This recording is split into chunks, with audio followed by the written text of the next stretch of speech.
Hello everyone, how are you doing? This is MD Tech here with another quick tutorial. In today's tutorial, I'm going to show you guys how to adjust the mouse sensitivity on your Windows 11 computer. So this should hopefully be a pretty straightforward process here, guys. And without further ado, let's go ahead and jump straight into it. So we're going to go ahead and start off by opening up the search magnifying glass.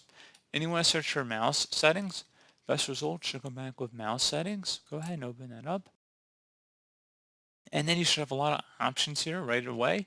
So if you want to adjust the mouse pointer speed, you can make it slower or faster again by dragging the bar to the left or the right. And you can do the same thing as well for the lines to scroll at a time. So if you're trying to scroll faster up or down, by moving it further to the right, it should scroll quicker. It should be more responsive and more sensitive to that feature. And you can also scroll in active windows and hovering over them. You can keep that on or off. And you want to go underneath more settings, like more of the old-fashioned control panel settings that's more detailed. You can go underneath where it says additional mouse settings. So you can go ahead and select that. And again, you can see a lot of the options we already were going through, like double click speed. You can actually adjust that to make it go quicker or slower.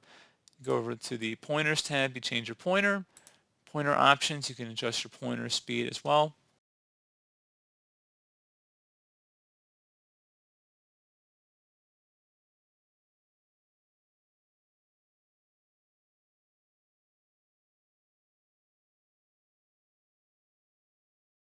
And you can adjust your pointer speed to how quickly it will scroll and move across your screen here.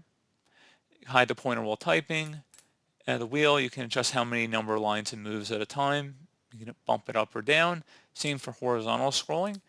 And you can also check for updates to it. You'll see it'll take us to the device manager. We go underneath properties here, and then you can go ahead and actually update drivers. So pretty straightforward process, guys. Do hope I was able to help you out, and I do look forward to catching you all in the next tutorial. Goodbye.